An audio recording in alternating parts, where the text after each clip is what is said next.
वर्षा चलते चलते नदी किनारे पहुंच जाती है और कपड़े धोने लगती है। दूर से एक राजसी युवक अर्जुन उसे देखता है। ये कौन लड़की है? इसकी सादगी में कुछ बात तो अलग है। इसके चेहरे पर मासूमियत है, पर आंखों में गहरा दुख छिपा है। क्या ये किसी मुश्किल में है? ओह, इसकी आंखों में इतना गम क्यों है? अरे, दिल चाहता है कि इसका हर दर्द मिटा दूं। वो धीरे से उसके पास आता है। सुनो, तुम रो क्यों रही हो? क्या बात है? मेरे नसीब में ही रोना लिखा है। माता पिता इस दुनिया में नहीं रहे। मेरी बड़ी बहन ने लालच में आकर एक अमीर आदमी से शादी कर ली और मुझे अपनी ही बहन ने नौकरानी बना दिया। अब मेरा दर्द कोई नहीं मिटा सकता, इसलिए कृपया मुझे अकेला छोड़ दीजिए। अच्छा, मेरी बात सुनो, मैं तुमसे कुछ कहना चाहता हूँ। मुझे कुछ नहीं सुनना, अब बस चले जाओ यहाँ से। वर्षा आंसुओं के साथ वहाँ से चली जाती है। हाँ, क्यों इस अनजान लड़की का दुख मुझे इतना बेचैन कर रहा है? रात भर वो नदी किनारे बैठा रहता है। अरे, मैं इसे भूल क्यों नहीं पा रहा? क्यों इसका दुख मेरे दिल को छू गया? अगली सुबह नदी किनारे वर्षा फिर से कपड़े धो रही होती है। तभी अर्जुन आता है। पता है, मैं रात भर तुम्हारे बारे में सोचता रहा। मेरा नाम अर्जुन है और मुझे तुमसे प्रेम हो गया है। मैं तुमसे शादी करना चाहता हूँ। मैं नहीं कर सकती। अगर मेरी बहन के पति को पता चल गया तो वो मुझे और आपको दोनों को बहुत नुकसान पहुंचाएगा। मैं तुम्हारे साथ चलने को तैयार हूँ, लेकिन उससे पहले तुमको मुझसे अभी शादी करनी होगी। मैं आपको पसंद करती हूँ, लेकिन मैं आपको अपनी नर्क जैसी जिंदगी में नहीं खींच सकती। मैं शादी नहीं कर सकती। अरे, अगर तुम मुझसे शादी नहीं करोगी तो मैं वैसे भी नरक जैसी जिंदगी जीऊंगा।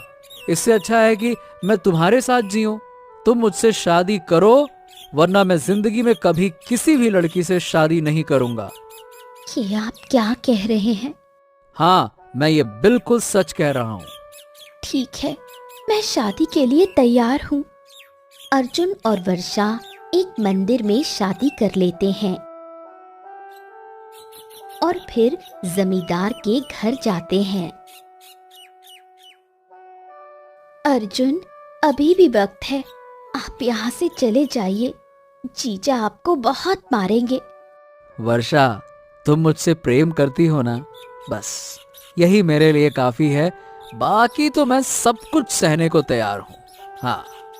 अर्जुन और वर्षा हवेली का दरवाजा जोर जोर से पीटते हैं। अरे, तू कौन है? तू तो कपड़े धोने गई थी, और ये तेरे हाथ में कौन है? और कपड़े कहाँ हैं? मैं अर्जुन हूँ और वर्षा मेरी पत्नी है। अब हम दोनों ने शादी कर ली है, तो वर्षा अब यहाँ नहीं रहेगी। अरे, ये क्या बकवास कर रहा है?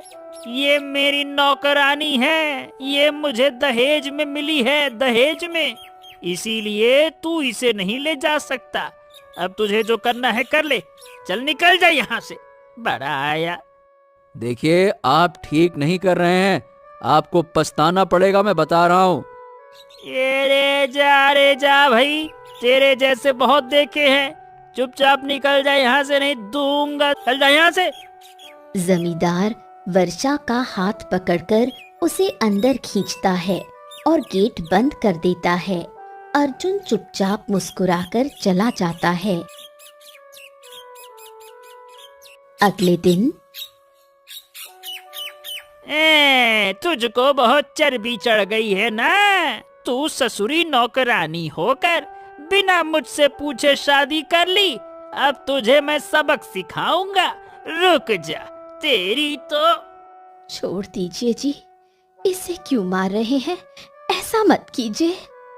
अरे तू किनारे हो जा, नहीं तो फालतू में तेरी भी अकल ठिकाने लगा दूंगा। अरे इसकी हिम्मत कैसे हुई मुझसे पूछे बिना किसी से शादी करने की? इसकी सजा तो भुगतनी पड़ेगी ना। हाँ, वैसे आप ठीक ही कह रहे हैं। इसकी हिम्मत कैसे हो गई उससे शादी करने की? दीदी, ये आप क्या कह रही हो? क्या आप भूल गई कि हमारा और आपका क्या रिश्ता है? अगर मैं इसे बचाने में लग गई तो ये मुझे फिर रात में मारेंगे। नहीं, मुझे इसकी साइड नहीं लेनी है। नहीं, मैं तुम्हें नहीं जानती हूँ। तुम सिर्फ एक नौकरानी हो। तभी कुछ सैनिक आते हैं। जमींदार, तुम्हें महाराज ने बुलाया है, चलो मेरे साथ। हैं? महाराज ने मुझको क्यों बुला लिया? मैंने क्या कर दिया भाई? हम कह रहे चुपचाप हमारे साथ चलो, मतलब चलो चलो। आप क्या कह रहे हैं? छोड़िए मेरे पति को। इन्होंने किया क्या है? और तुम भी हमारे साथ चलो, महाराज ने तुम्हें भी बुलाया है। मेरी बहन को मत ले जाइए, छोड़ दीजिए उसे। तुम भी चलो, महाराज ने तुम तीनों को महल बुलाया है, चलो। फिर तीनों महल जाते हैं।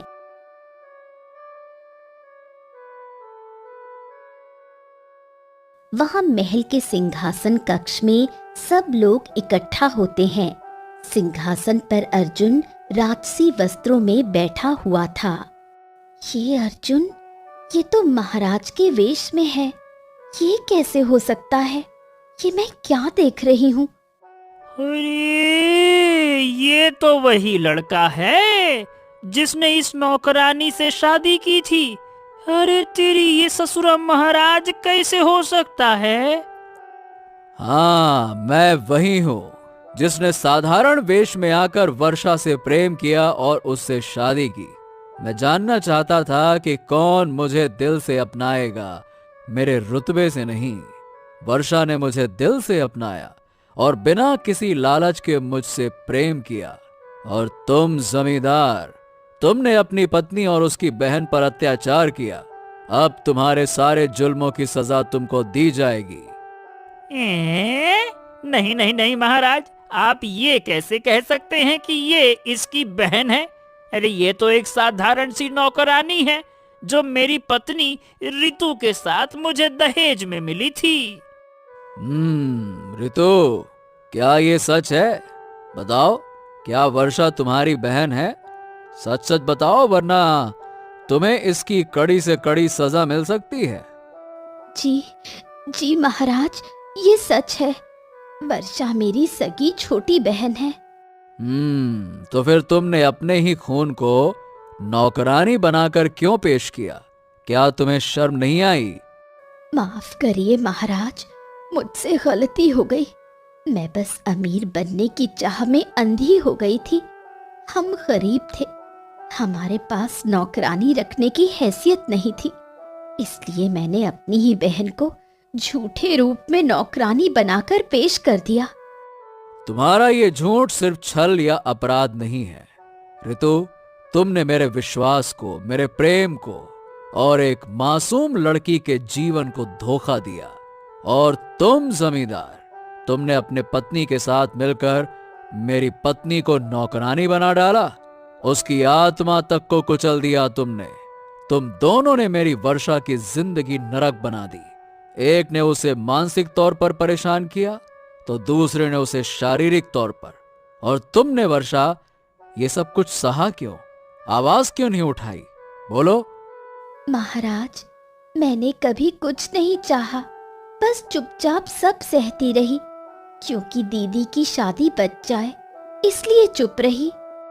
अब ये चुप्पी और अन्याय नहीं चलेगा, न्याय होगा। ऋतु, तुमने जो किया है उसकी सजा ये होगी कि तुम अगले 10 वर्षों तक राज्य की स्त्रियों की सेवा में काम करोगी, हर दिन हर रात, बिना किसी विशेष अधिकार के। और तुम जमींदार, तुम्हारे सारे अधिकार, जमीन जायदाद सब कुछ जब्त किए जाते हैं। तुम्हें जंगल के बाहर सबसे गरीब गांव में जाकर साधारण जीवन जीने की सजा दी जाती है। ताकि तुम्हें पता चले कि दूसरों को नौकर बनाना क्या होता है। अरे अरे नहीं नहीं नहीं नहीं नहीं महाराज, ये तो अन्याय है। अरे मैं तो जमींदार हूँ, मैं कहाँ जाऊंगा। अरे अन्याय ना करे महाराज, ना करे। बस, तुम कोई जमींदार नहीं हो। अब से तुम सिर्फ और सिर्फ एक अपराधी हो, बस। मुझे क्षमा कर दीजिए महाराज, मैं भी उतनी ही अपराधी हूँ जितने कि ये लोग। वर्षा, तुमने जिस तरह से सब कुछ सहा वो एक सच्ची रानी की पहचान है। तुम्हारी सच्चाई, त्याग और प्रेम ने मुझे बहुत कुछ सिखाया है। पर महाराज, मैं एक साधारण लड़की हूँ। मैंने आपसे विवाह किया, पर मैं माफी चाहती हूँ। मैं यहाँ से दूर चली जाऊंगी। मैं चाहता हूं कि तुम मेरी रानी बनो। वर्षा, तुम्हारा मन जितना सुंदर है ना उतनी ही सुंदर ये राजगद्दी होगी जब उसमें तुम्हारी सच्चाई समाएगी। बताओ, क्या तुम स्वीकार करोगी? महाराज, मैं आपके लायक नहीं हूँ, पर अगर आप मुझे सम्मान देना चाहते हैं तो मैं उसे पूरे दिल से स्वीकार करती हूँ। तो आज से वर्षा इस राज्य की रानी होंगी, और ये फैसला सबके लिए एक सीख है कि छल से कभी सच्चे सम्मान की प्राप्ति नहीं होती, और सच्चाई चाहे जितनी भी दबाई जाए, एक ना एक दिन सामने जरूर आती है।